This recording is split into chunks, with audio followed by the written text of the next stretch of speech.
సగజ జనాభా ఉన్నటువంటి మహిళలందరినీ కూడా కోటీశ్వరులు చేయాలని మహాలక్ష్మిలాగా పూజించాలని ఆ పూజించడమే కాంగ్రెస్ పార్టీ ముందున్నటువంటి లక్ష్యం అని చెప్పి కూడా ఎన్నికల ముందు చెప్పినటువంటి వాగ్దానాల్ని నిజం చేస్తూ ఒక్కొక్క పథకాన్ని అమలు చేసుకుంటూ వస్తున్న సంగతి మీ అందరికీ తెలిసిందే.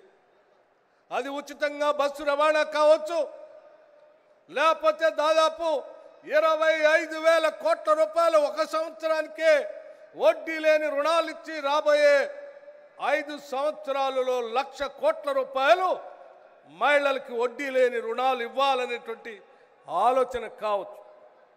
ఇవన్నీ ఆనాటి గత కాంగ్రెస్ ప్రభుత్వం ఇందిరా క్రాంతి పథకం అని చెప్పి రాష్ట్రంలో ఉన్నటువంటి మహిళలందరూ ఆర్థికంగా ఎదగాలనేటువంటి ఆలోచనతో ఆనాటి ఇందిరమ్మ ప్రభుత్వం ప్రవేశపెట్టినటువంటి పథకాన్ని కోరి కొట్లాడి తెచ్చుకున్న తెలంగాణ రాష్ట్రంలో బీఆర్ఎస్ ప్రభుత్వం మొత్తాన్ని వదిలేసి వడ్డీ లేని రుణాల్ని బంద్ చేసి మహిళా ఆర్థిక సాధికారం పూర్తిగా నిర్లక్ష్యం చేసి వదిలేస్తే ఈరోజు తిరిగి మీ అందరి ఆశీర్వచనంతో అధికారంలోకి వచ్చినటువంటి ఇందిరమ్మ ప్రభుత్వం ఆలోచన చేసింది. మళ్ళీ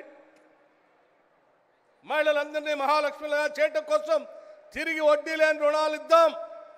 అది సంవత్సరానికి 25,000 కోట్లు కావచ్చు, 5 సంవత్సరాలు 1,00,000 కోట్లైనా పర్వాలేదు, వాళ్ళ కోసం మనం చేసి నిలబడతాం. వాళ్ళ అభివృద్ధే ఈ రాష్ట్ర అభివృద్ధి అని ఆలోచన చేసి ముందుకు పోతున్నటువంటి సందర్భంలో ఏర్పాటు చేసినటువంటి సభ ఇది.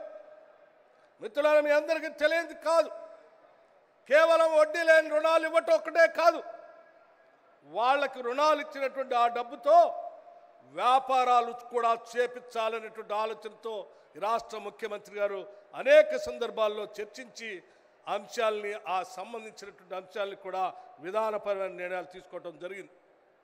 అది ఉచితంగా ఇచ్చేటువంటి బస్సు రవాణాకు సంబంధించిన బస్సులు కొనుగోలు కావచ్చు, 200 యూనిట్లకే ఉచితంగా ఇస్తున్నటువంటి కరెంటుకు సంబంధించిన ఆ శాఖకు సంబంధించి భారతదేశంలో ఇవాళ సోలార్ పవర్ ప్లాంట్లు విద్యుత్తును తీసుకొని రావాలని ఆలోచన చేస్తూ మన రాష్ట్రంలో కూడా పెద్ద ఎత్తున ఆ గ్రీన్ పవర్ తీసుకొని వచ్చి పారిశ్రామికవేత్తలతో చేసే కార్యక్రమాన్ని వాళ్లతో కాదు, ముందు మన మహాలక్ష్ములతో మొదలు పెట్టిద్దామని చెప్పి దాదాపు 4,000 మెగావాట్లకు సంబంధించిన సోలార్ పవర్ని ముందుగా 1000 మెగావాట్లని ఈ సంవత్సరమే వారికి పీపీఏ చేసి ఒప్పందం చేసి ఆ ఒప్పందం ద్వారా వారు ఆ పరిశ్రమలు పెట్టడానికి సోలార్ పవర్ పెట్టడానికి కావాల్సిన డబ్బులను కూడా బ్యాంకుల చేత ఇప్పించి మీరు ప్రొడ్యూస్ చేసే కరెంటుని ప్రభుత్వమే కొని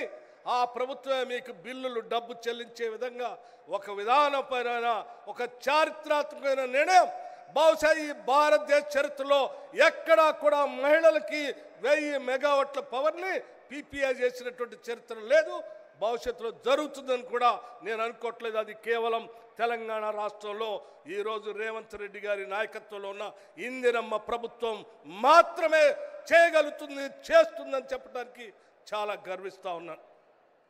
ఈరోజు మిత్రులారా, ఆలోచన చేయండి, ఈ దేశ జనాభాలో సగభాగం ఉన్నటువంటి మహిళలు ఆర్థికంగా ఎదిగితేనే ఈ రాష్ట్రం ఎదుగుతుందని, దానికోసం ఏ స్థాయికైనా ఎన్ని వేల కోట్లైనా ఖర్చు పెట్టడానికి వెనకాడేది లేదని చెప్పి విధానపరమైన నిర్ణయం ఈ రాష్ట్ర ప్రభుత్వం తీసుకుంది అని చాలా స్పష్టంగా చెప్పడానికే ఈరోజు ఈ సభను ఏర్పాటు చేశాం. ఈ సభ ద్వారా రాష్ట్రంలో ఉన్న మహిళలందరూ కూడా చెప్తా ఉన్నాం, ఈ ప్రభుత్వం మీది, ఈ ప్రభుత్వం మీది, మీరు ఏది కావాలనుకుంటే అది చేయడానికి రాష్ట్ర ప్రభుత్వం సిద్ధంగా ఉంది. ఎంత పెద్ద ఎత్తున ఖర్చు అయితే కూడా మీతో ఖర్చు పెట్టించడానికి రాష్ట్ర ప్రభుత్వం ద్వారా వడ్డీ లేని రుణాలు ఇవ్వడానికి రాష్ట్ర ప్రభుత్వం సిద్ధంగా ఉంది. ఆ సిద్ధంగా ఉంది కాబట్టే ధైర్యంగా ఈరోజు ఒక సంవత్సర కాలం పూర్తి చేసుకున్నటువంటి సందర్భంలో ఇక్కడ సభ పెట్టి ధైర్యంగా మేము చెప్పగలుగుతున్నాం, మాటలు చెప్పిపోవటానికి రాలేదు. గత ముఖ్యమంత్రి ఇదే వరంగల్ జిల్లాలో ఇక్కడికి వచ్చి కుర్చీ వేసుకొని జర్నలిస్ట్ సంబంధించిన కాలనీ కట్టిస్తాను, నేను తిరిగి నేను మళ్ళీ వస్తాను, నాకు దావత్ కూడా చేయాలా, నేనే కుర్చీ వేసుకొని కట్టిస్తా అని చెప్పి మాటలు చెప్పిపోయాడు. ఆయన కట్టించింది లేదు, కుర్చీ వేసుకున్నది లేదు, వీళ్ళు దావత్ ఇద్దామంటే మనిషి కనపడ్డది కూడా లేదు. కానీ మేము కేవలం ఎన్నికల సందర్భంలో రేవంత్ రెడ్డి గారు ఈ ఎన్నికల సందర్భంలో ఈ జిల్లాకు వచ్చి ఈ జిల్లాకు సంబంధించిన వరంగల్ పట్టణాన్ని నగరాన్ని మార్చడానికి కావాల్సిన నిధులు ఇస్తానని చెప్పి మాట ఇవ్వటమే కాకుండా కేవలం 6 నెలల్లోనే కాళోజీ కళాక్షేత్రానికి కావాల్సిన డబ్బులు రిలీజ్ చేసి కట్టించి ఈరోజు మీ అందరి ముందు ప్రారంభోత్సవం చేశారు. ఇది కాంగ్రెస్ ప్రభుత్వం యొక్క నిబద్ధత, ఈ ప్రభుత్వం యొక్క సంకల్పం అని సందర్భంగా మనం చేస్తూ ఉన్నాం. మిత్రులారా, ఆలోచన చేయండి. ఈరోజు కోరి మన ప్రభుత్వాన్ని తెచ్చుకున్నాం, అన్నీ చేసుకుంటా ఒకదాని తర్వాత ఒకటి చేసుకుంటూ పోతా ఉన్నాం. ఒక ఆయన అడుగుతారు ఏందయ్యా ఇచ్చిందని. ఇచ్చిన ఎన్ని ఒక్కసారి చూస్తే నువ్వు కళ్ళు తిరిగి కింద పడతావు మిత్రమా. ఒక్కసారి మేము కేవలం 10 నెలల్లో ఇచ్చినటువంటి అంశాలన్నీ ఒకసారి చూసుకోండి. మీలాగా 3 ఎకరాల భూమనో ఇంటికో ఉద్యోగమనో చెప్పి మాయమాటలు చెప్పి మేము వదిలిపెట్టలేదు. పథకాలు చెప్పాం, చేయటమే కాకుండా వరంగల్ అంటేనే స్వేచ్ఛ, వరంగల్ అంటేనే భావ స్వేచ్ఛ, వరంగల్ అంటేనే అనేక భావజాలాలకి నిలయం. ఇక్కడ ఆర్ఈసీ కావచ్చు, కాకతీయ యూనివర్సిటీ కావచ్చు, ప్రతి దగ్గర కూడా వారు భావ స్వేచ్ఛని స్వేచ్ఛగా మాట్లాడుకునేటువంటి స్వేచ్ఛని ఈనాటి ఇందిరమ్మ ప్రభుత్వం మనందరికీ ఇచ్చింది.